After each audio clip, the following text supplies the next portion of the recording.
నమస్కారం. గ్రహం అనుగ్రహం కార్యక్రమానికి స్వాగతం. ఇవాల్టి కార్యక్రమంలో కుజగ్రహం గురించి మనం తెలుసుకుందాం. నమస్కారం గురుగారు. నమస్కారం అమ్మ. గురుగారు, కుజగ్రహం గురించి తెలియజేస్తారా? అయితే చాలామంది అంటారు కుజగ్రహం ఉంది అమ్మాయికి అబ్బాయికి పెళ్ళి కాదు, ఇలాంటివి మనం చాలా వింటుంటాం కదా. వింటూ ఉంటాము, చాలామంది బాధపడుతూ ఉంటారు. కుజగ్రహం ఉంది పెళ్ళవదేమో, కుజగ్రహం ఉంది ఎవరు చేసుకోరేమో, ఇలాంటి మాటలు కూడా వింటూ ఉంటాం. అది ఎంతవరకు సమంజసం?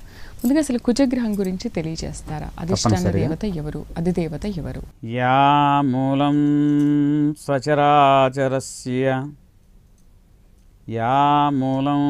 సచరాచరస్య జగతః పుంసః పురాణీ సఖీ వ్యక్తాత్మ పరిపాలనాయ జగతాం ఆప్తావతారస్థితిః దుష్టధ్వంస సదిష్టదాన విదయే నానాసనాధ్యాసిని శ్రీశైలాగ్రనివాసిని భవతు మే శ్రేయస్కరీ భ్రామరీ.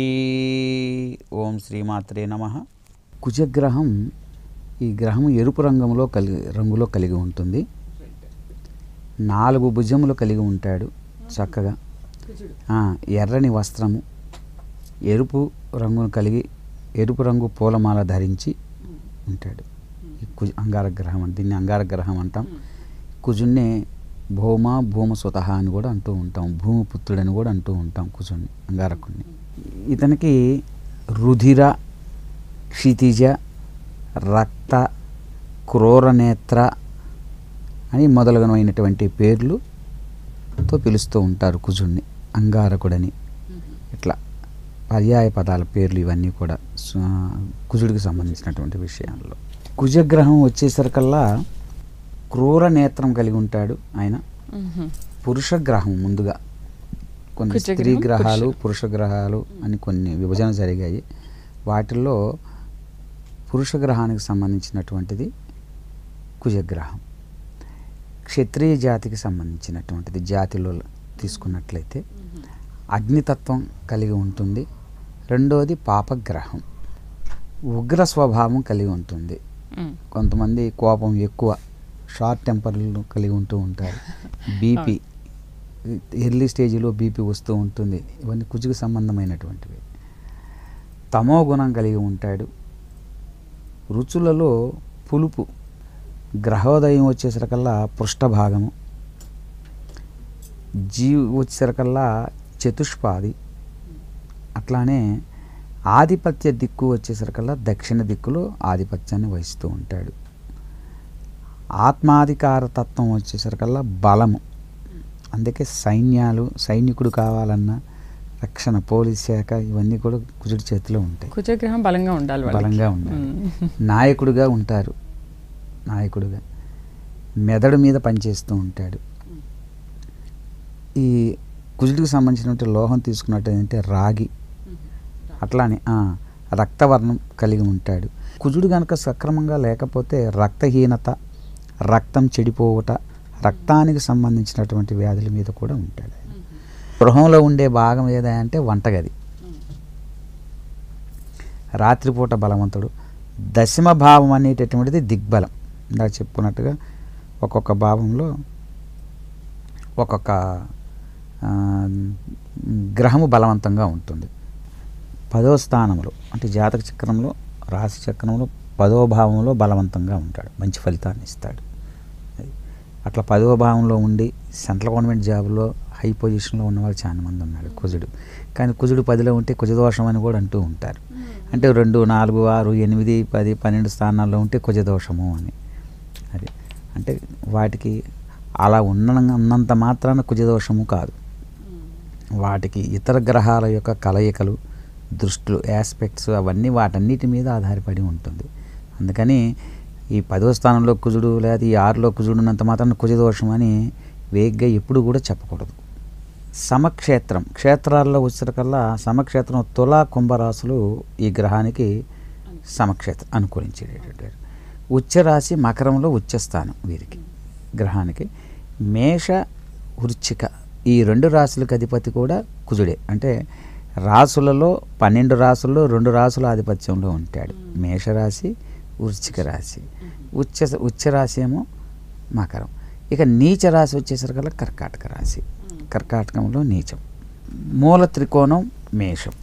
ఇక పరమ ఉచ్చ వచ్చేసరికల్లా మకరంలో 28వ డిగ్రీలో వస్తాడు. అంటే 30 డిగ్రీలో 28 డిగ్రీ చేరుకున్నప్పుడే. అందుకని మకర రాశి కొంతమంది మకరంలో ఉన్నాడు పరమోచ్చలో ఉన్నాడురా అంటాడు. ఫలితం ఇవ్వట్ల, పరమోచ్చలో ఉన్నా కానీ ఫలితం ఏమి ఇవ్వలేదుగా అంటాడు. అందుకని వాటిని కూడా మనం సూక్ష్మంగా పరిశీలన చేసి గణన చేస్తేనే లోతు విషయాలు తెలుస్తాయి. అట్లానే మిత్రగ్రహాలు వచ్చేసరికల్లా రవి, చంద్ర, గురుడు వీళ్ళిద్దరూ కూడా మిత్రగ్రహాలు. అందువల్ల కుజుడితో ఈ గ్రహాలు ఏవి కలిసినా కానీ చెడు చేయదు, మంచిగానే మంచి ఫలితాలు ఇస్తుందని దాని భావం. అట్లానే శత్రుగ్రహాలు వచ్చేసరికల్లా బుధుడు, శుక్ర, శనులు సమగ్రహాలు. సమమైనటువంటి ఫలితాలు ఇస్తాయి వాటితో కనుక కలిసినట్లయితే. దినచలనం రోజుకి 40 నిమిషాలు కదులుతాడు దినచలనం. అట్లానే 45 రోజులకి ఒక రాశి మారుతాడు. సుమారుగా 45 రోజులకి ఒక రాశి మారుతాడు. రాశిలో మొదటి భాగము ఫలమిస్తాడు కుజుడు. అట్లానే గ్రీష్మ ఋతువుకి అతనికి ఇచ్చే ఋతువుల్లో గ్రీష్మ ఋతువు. దక్షిణ దిక్కులో బలవంతుడు. లంకాపట్టణం నుండి కృష్ణా నది వరకు గల ప్రాంతాలన్నీ కూడా ఆయనవే, అంగారక్కడవే అని చెప్పబడుతుంది పురాణాల ప్రకారం. ఇదంతా కూడా నివాస ప్రాంతం అంటే రాతి ప్రదేశంలో ఉంటాడు. అందుకే భూగర్భ గనుల శాఖలో ఉద్యోగం ఉన్నది అంటే వాడికి కుజగ్రహం అనుకూలంగా ఉందని అర్థం. అందువల్ల భూగర్భ అట్లాంటి నివాస స్థానాలు అవే ప్రాంతం ఉండేటువంటి ప్రాంతాలు. ఇక శరీరంలో సూచించేటువంటి అవయాలు కండరాలు, మజ్జ, ఎముకల మజ్జ, తర్వాత మర్మావయాలు, గాయాలు, ప్రేలుడు, అగ్నిమాపానికి సంబంధించినటువంటివి ఇటువంటి వాటిల్లో ఉంటాడు. అవి బలహీనంగా ఉన్నప్పుడు అవి జరుగుతూ ఉంటాయి వాటికి సంబంధించినటువంటి వాటిల్లో. రెండవది రుణకారకుడు. రుణము తీర్చాలన్నా తీరుతుందన్నా రుణానికి చేయటానికి పరిస్థితులు కలగటానికి కారణాలు కూడా కుజుడే. ఇక మృగశిర, చిత్త, ధనిష్ట ఈ 3 నక్షత్రాలకు అధిపతి కుజుడు. అందుకని కుజ మహర్దశ 7 సంవత్సరాలు కుజ మహర్దశ ఆయా నక్షత్రాలకు ఆ దశలతో ప్రారంభమవుతూ ఉంటుంది. కందులు ప్రీతికరమైనటువంటి ధాన్యం. అంటే కుజగ్రహం సరిగా అనుకూలంగా లేదు అంటే కందులు దానం చేస్తూ ఉంటారు. కందులు అట్లానే మట్టి పాత్రలు, కత్తి, నిప్పు ఇవి ఆయనకి ఇష్టమైనవి. అందుకని కత్తి కాబట్టి 2 రకాల కత్తులు ఉన్నాయి. నీచంలో ఉంటేనేమో రౌడీ కత్తులు పట్టుకుంటాడు, మంచి స్థానంలో ఉంటేనేమో డాక్టర్ తీసుకునే కత్తులు పట్టుకుంటాడు అని అర్థం. అది భావన. అందుకని కత్తి పట్టుకుంటాడు అనగానే అన్ని చెడే అని భావన కాదు. సర్జన్ కూడా అవుతారని చెప్పుకున్నాం ఇందాక. చంద్రుడికి కలిసి ఉంటే సర్జన్ అయ్యే అవకాశాలు ఉన్నాయి అని. అందుకని సర్జన్ అవ్వాలన్నా కూడా కుజుని యొక్క అనుగ్రహం కావాల్సింది. అట్లానే ఇక సమిధలు వచ్చేసరికల్లా చండ్ర, ఎర్ర చందనము ఇవి సమిధలు. వీటికి అధిపతి ఆయన చండ్రకి. కాబట్టి హోమం చేసేటప్పుడు కుజునికి విశేషంగా హోమం చేసేటప్పుడు చండ్రకర్రలతో చేస్తూ ఉంటారు, పుల్లలతో హోమం. ఇక గ్రహం వచ్చేసరికల్లా వైష్ణవం, దేవతా ఆరాధన వైష్ణవ వర్గం.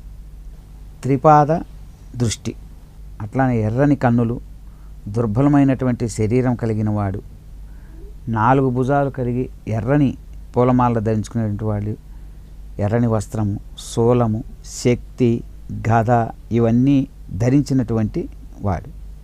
కుమారస్వామి ఈయనకి ముఖ్యంగా అధిష్టాన దేవత.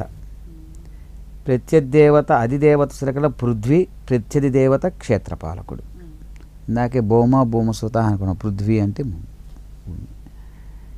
ఇక పండుగలు ఈయన గ్రహప్రీతి కోసం చేయవలసినటువంటి పండుగ ఏవయ్యా అంటే నాగుల చవితి. అందుకే మోటుగా ఈ జాతకాలు ఏమీ తెలియని రోజుల్లో కూడా పిల్లలకి పెళ్లి కావట్లేదన్నా, సంతానం కలగకపోయినా రిప్పట్లో పాలు పోసిరా అని చెప్పి గ్రామాల్లో చెప్తూ ఉండేవారు.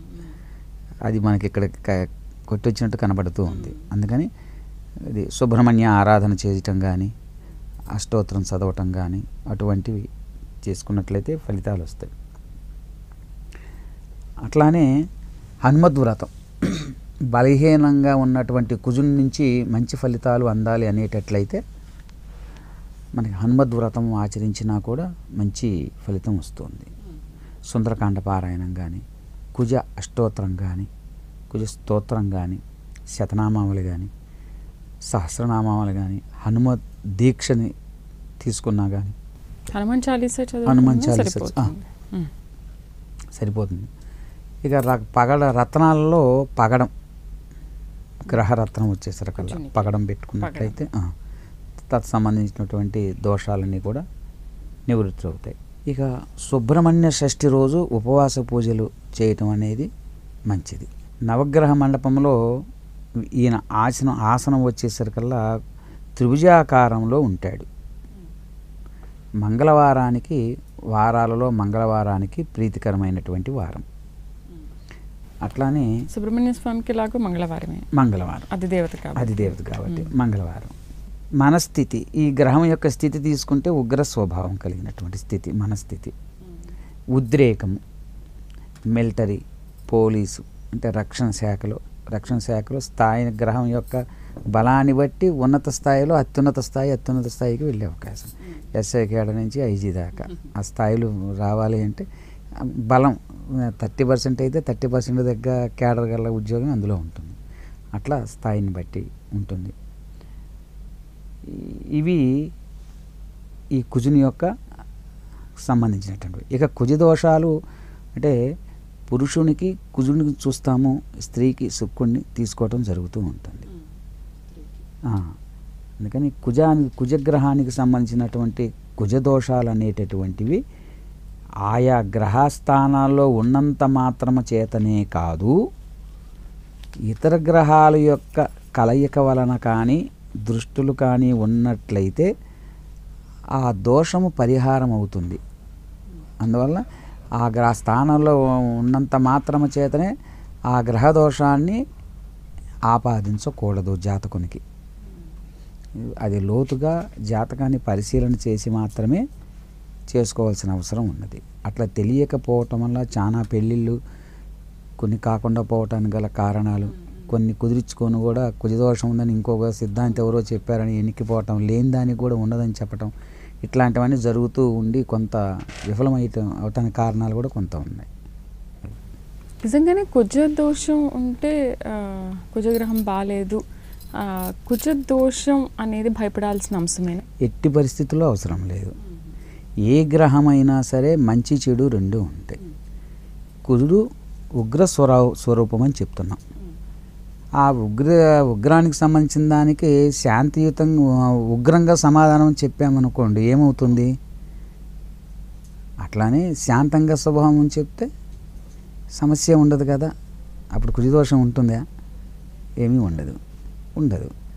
అది అందుకని కుజుడిలో ఒక మంచి చంద్రుడు గురుడు కుజుడితో కలిశాడు అనుకోండి, ఆపుతూ ఉంటాడుగా కోపాన్ని, నిలబడు. అందువల్ల అది కొంతమంది మాత్రం దాన్ని అలా కాకుండా కుజదోషంగానే ఆపాదిస్తూ ఒక్కొక్కరిని నమ్ముతూ ఉంటారు.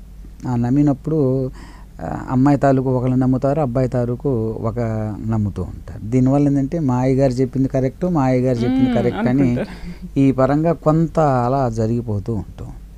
కొన్ని తెలిసిన వాళ్ళు ఒకసారి దాని గురించి పూర్తి అవగాహన ఉండి చేసుకున్నటువంటిది, తెలుసుకొని చేసినటువంటిది వేరు, లేనటువంటిది వేరు. కాబట్టి గ్రహస్థితిగతుల్లో సరికల్లా ఏంటంటే ఎవరైనా సరే అంత తేలికగా ఊరక ఏదో రాశిలో గ్రహాన్ని చూసి జాతకం చెప్పటం అనేటటువంటిది కరెక్ట్ కాదు. అట్లా చెప్పేవాళ్ళే ఎక్కువగా ఉన్నారు ఇవాళ. ఇక కారకత్వాలు చూద్దాం. కుజుడు శక్తికారకుడు, సోదరులు, అక్కా చెల్లెళ్ళు, ఆయుధములు, అగ్ని, వంటగది, శస్త్రచికిత్స, భూమి, బ్లడ్ బ్యాంకులు, పేలుడు సామాన్లు, బాంబులు, రసాయనాలు, ఈ రకాలకు సంబంధించినటువంటి వాడు.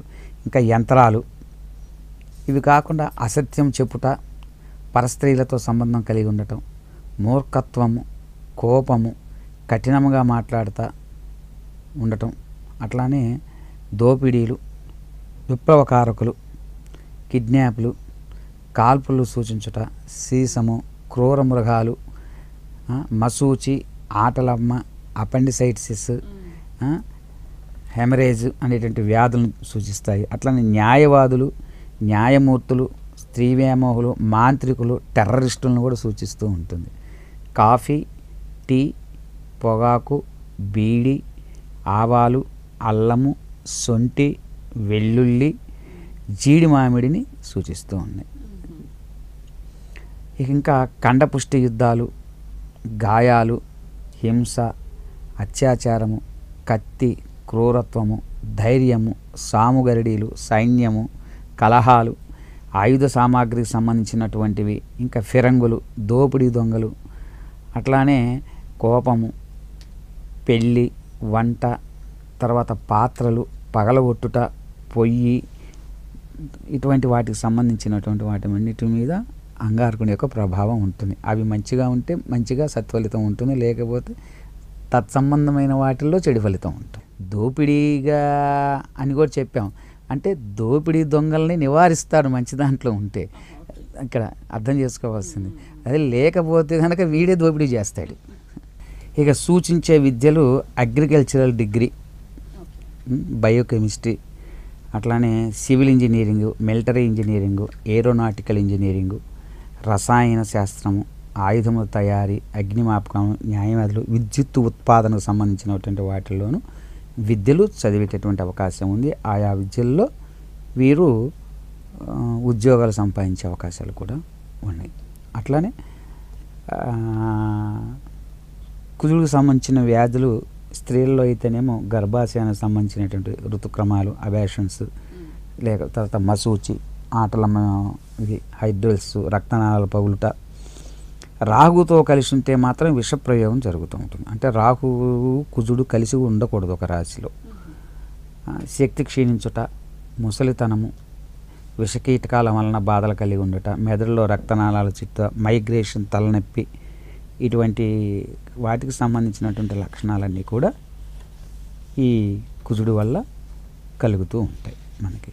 ఈ కుజునికి పరిష్కారాల మార్గం కుజుని యొక్క అనుగ్రహం పొందాలి అంటే సుబ్రహ్మణ్యేశ్వర స్వామి వారి ఆరాధన ఉండాలి. మన దగ్గరలో మోపిదేవి ఉంది, చక్కగా తర్వాత చక్కగా వెళ్ళి రావచ్చు. పుట్టలో పాలు పోసినా కానీ సుబ్రహ్మణ్య స్వామి ఆరాధన చేసినా కానీ షష్ఠి దర్శించుకోవచ్చు ఎక్కడైనా. తర్వాత అయ్యప్ప స్వామి దేవాలయాల్లో కూడా సుబ్రహ్మణ్య స్వామి ఆలయాలు ఉంటాయి, శివాలయాల్లో కూడా సుబ్రహ్మణ్య స్వామి ఆలయం సపరేట్గా ఉంటాయి. అటువంటి ఆలయాల్లో కూడా చక్కగా దర్శనం చేసుకోవచ్చు.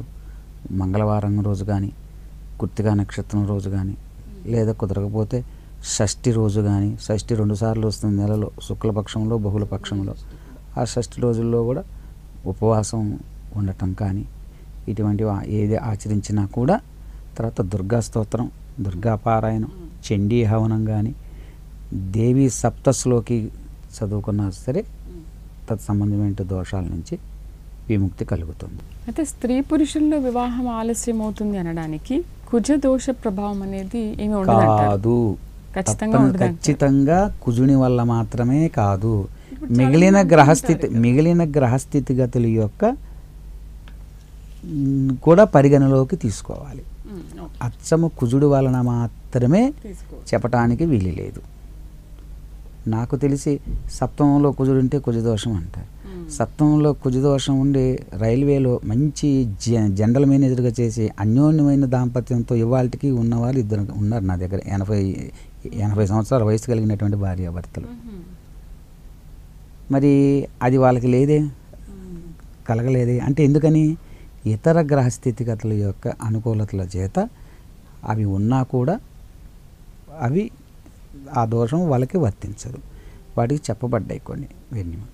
అంటే మేష వృశ్చిక రాశుల్లో కుజుడుండి అది 7వ సప్తమ స్థానం అయినా 2, 4 కుజదోషాలు ఉన్న స్థానాలైనా సరే కుజదోషం లేదని, అట్లానే మిథున కన్యా రాశుల్లో ఉన్నా కానీ, మకరంలో ఉన్నా కానీ కుజదోషం లేదని, ఇలా కూడా కొన్ని చెప్పబడ్డాయి. ఇవి కాకుండా కూడా ప్రత్యేకంగా కుజుడితో చంద్రుడు కలిసి ఉండటము, గురుడు కలిసి ఉండటమా, ఇట్లా కొన్ని ఇంకా ఇతరత్రా కూడా కొన్ని ఇంకా లోతుగా పరిశీలన చేసి అప్పుడు మాత్రమే ఈ కుజదోషం ఉన్నది అని చెప్పడానికి అవకాశం ఉంటుంది. అంతేగాని అచ్చం పూర్తి స్థాయిలో ఒక్క కుజుడే అన్నీ చేస్తాడనేటటువంటిది ఒకదాంతో మనం నిర్ధారణ చేసుకోవాలి. ఒక వ్యక్తిని నిష్కారణంగా కొడతాడా? కొట్టడు కదా. అట్నుంచి ఏదో ఒక మాట వాడు అంటేనో ఏదో ఒకటి కారణం ఉండాలి కదా. అందువల్ల అట్లా ఏ గ్రహాన్ని అట్లా ఆపాదించి ఈ దోషము పూర్తిగా ఈ కుజదోషం అనేటటువంటిది ఒక నానుడి పడిపోయింది సమాజంలో. అది అది అది అది తొలగిపోతే కానీ బాగా ఉండదు. అయితే మనకు ఈ గ్రహాలు బాలేవు, ఈ గ్రహానికి సంబంధించి చదువుకుంటే సరిపోతుందని అంటుంటారు కదా, దాని బదులు నవగ్రహ స్తోత్రం చదువుకుంటే సరిపోతుంది. అంటే నవగ్రహ స్తోత్రంలో అన్ని నవగ్రహ స్తోత్రాలు చెప్తున్నారు. అంటే స్తోత్రాలన్నీ చదవాలనే అనేగా. అంటే ఇప్పుడు మీకు ఈ గ్రహం బాలేదు కాబట్టి మీరు ఈ గ్రహానికి సంబంధించి ఆ గ్రహానికి సంబంధించినటువంటి శ్లోకం చదువుకోవచ్చు. పంచాంగములు ప్రతి షీట్లో ఉంటుంది కాబట్టి చక్కగా. లేదు అంటే అన్ని గ్రహాలు చదువుకోవటం వల్ల అంటే ఇక్కడ ప్రతిదీ కూడా విశేషం కావాలి. విశేషం అంటే బలము కలిగిన వాడు ఉన్నాడు, బలహీనుడు ఉన్నాడు. వాడికి బకచిక్కినోడికి అదనంగా ఆహారం ఇస్తేనే కదా బలవంతుడిగా తయారయ్యేది. అదనంగా వాడికి ఏదో బూస్ట్ ఇవ్వాలి కదా. అట్లానే విశేషంగా మనకి బలహీనంగా ఉన్న గ్రహం ఏదైతే ఉన్నదో ఆ గ్రహానికి సంబంధించినటువంటిది ఈ శ్లోకమే కాకుండా అదనంగా ఇవి నవగ్రహాలు రోజు చదువుకునే వల్ల తప్పేం లేదు, హ్యాపీగా చదువుకోవచ్చు. అదనంగా మనకి ఏ గ్రహ దోషం ఉందో ఆ గ్రహానికి సంబంధించింది అదనంగా ఏం చేసాం అది లేదు, రోజు అన్ని చదువుకుని సరిపోతుంది. లేదా ఇవన్నీ కలిపి ఒకసారి చదివి దోషం ఉన్న గ్రహానికి ఒక 108 సార్లు చదవండి పోనీ. అట్లా అంటే ఏదో ఆ విశేషం అనేది చూపించాలి కదా. అవును. ధన్యవాదాలు గురుగారు. ఈరోజు కుజగ్రహం గురించి చాలా చక్కగా మా వ్యూవర్స్ అందరికీ తెలియజేశారు. ధన్యవాదాలు. నమస్కారం. ఇది వాళ్ళ గ్రహం అనుగ్రహం కార్యక్రమం. నమస్కారం.